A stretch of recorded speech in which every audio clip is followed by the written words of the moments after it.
Last Epoch just gave us the first and most important 1.0 release news drop of 2024, and it's a big one. Why is this such a big deal and why should you care? Because player-to-player trade in an ARPG is probably one of the most contentious and divisive topics in all of gaming since Xbox and PlayStation started their cults. Trade is such a difficult mechanic to get right in an ARPG that Path of Exile, the poster child for complicated, well-designed, and enjoyable mechanics, has basically decided that it's best not to deal with it and instead foster an economy centered around inconvenience. So if Last Epoch gets this right, it could mean a whole new era of trade in ARPGs, or at least we could have an ARPG with an in-game player-to-player trade system that creates an economy without harming the integrity of the loot and itemization. But before I go way too far off topic into the controversy that is the ARPG trade system, in this video I just wanted to quickly spread the word on what Last Epoch is trying out with its in-game economy and offer some opinion on whether or not I think it's going to work. So 11th Hour Games is trying something new with trade, something that no ARPG has done before, even though it's a concept that can be found in various similar forms in MMORPGs like World of Warcraft. The trade system will be faction-based. There are two factions, the Circle of Fortune and the Merchants Guild, with the former empowering your drops so you find better gear out in the world, and the latter allowing you to trade with other players to get the exact gear you want for your build. Both factions obviously have merits, and it really comes down to where you prefer to spend your time. Do you want to be able to influence your drops to farm items for your build, or do you want to play the economy and buy the item from someone else? Whichever faction you choose, a choice which is not permanent, you start to build a reputation with them, eventually gaining enough reputation and favor to rise up in the ranks and receive various benefits. You gain favor by completing tasks assigned you by the guild, and that favor can then be spent on items from the faction vendor. If you're in the Merchants Guild, favor will also be used to buy or sell an item, and if you're in the Circle of Fortune, you'll need favor to acquire prophecies. You'll be given the ability to choose your guild when you enter the city of Majelka during the campaign. It's fairly late in the campaign, which kinda makes sense, since you wouldn't want so much loot and trade power to make the beginning of the campaign absolutely trivial. So now it's time to choose a guild. The Circle of Fortune is the guild you want if you're looking to bolster your farming techniques. You'll have the ability to purchase prophecies from your faction vendor that, once completed, give you bonuses or generally refine what kind of items will drop for you out in the world. You can have 48 prophecies active at any given time, so with some investment, you can actually make some serious farming builds and tailor your loot to exactly what you need. On top of that, you'll also have access to items called lenses, which are designed to further modify your active prophecies. You can have 3 lenses active per view of the telescope at any given time.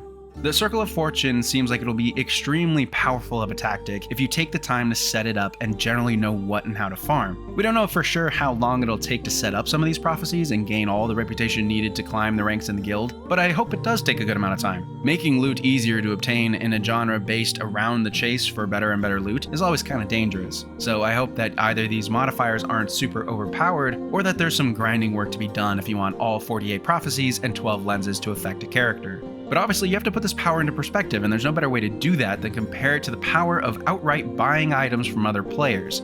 The Merchants Guild is the guild to join if you want to take part in and enjoy the player-to-player economy of trade. Basically, joining the Merchants Guild enables you to buy and sell items that you find out in the world. You can buy and sell all equipable items, but items can only be sold once. Once it has been purchased, the guild will not allow it to be sold again, making every transaction permanent. So the rules of buying and selling are that the item must come from out in the world to be sold. Second, these items can only be bought once. Third, you need reputation to unlock ranks within the guild that enable you to purchase and sell different types of items.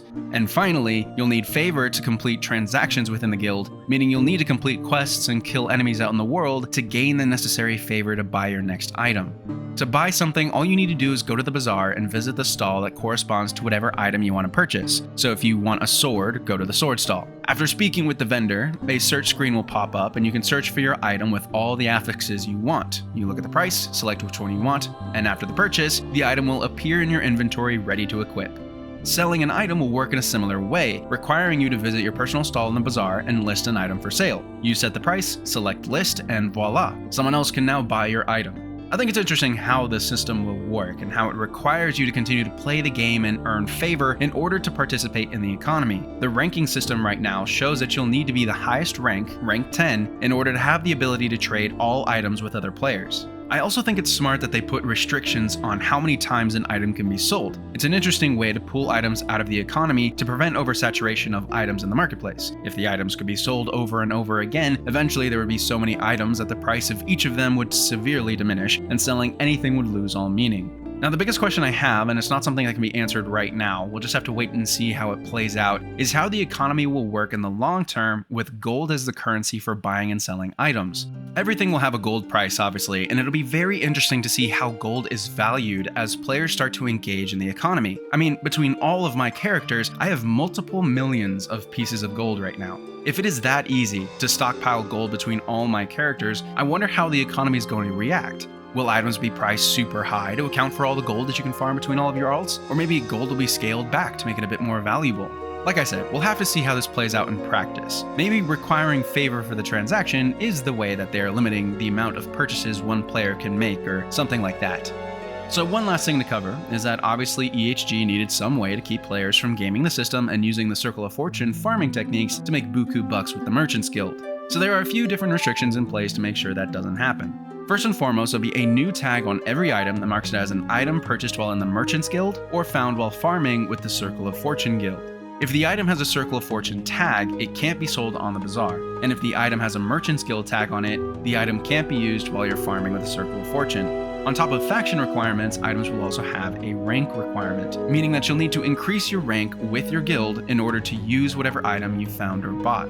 The max rank requirement is rank 5, so it's not completely restricting, but I guess it does help prevent twinking, or the practice of buying the best of the best gear for lower level characters to just boost them through all the content.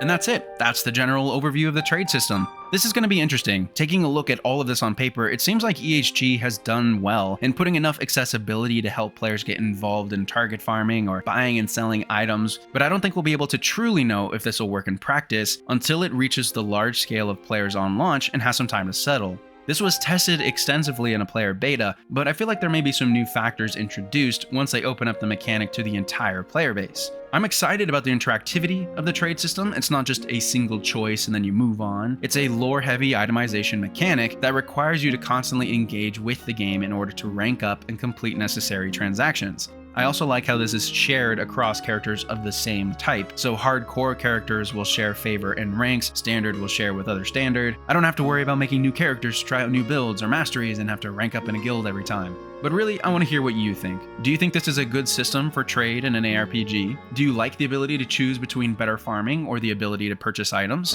Which one are you going to choose? Most importantly, I hope you enjoy the video. Coming up at the end of the month are sneak peeks into the new masteries, Warlock and Falconer, so stay tuned to hear more about that. Leave a like if you like this video and subscribe for more content. I hope you enjoy your adventure into the economy of Eterra, and I can't wait to see what we talk about next.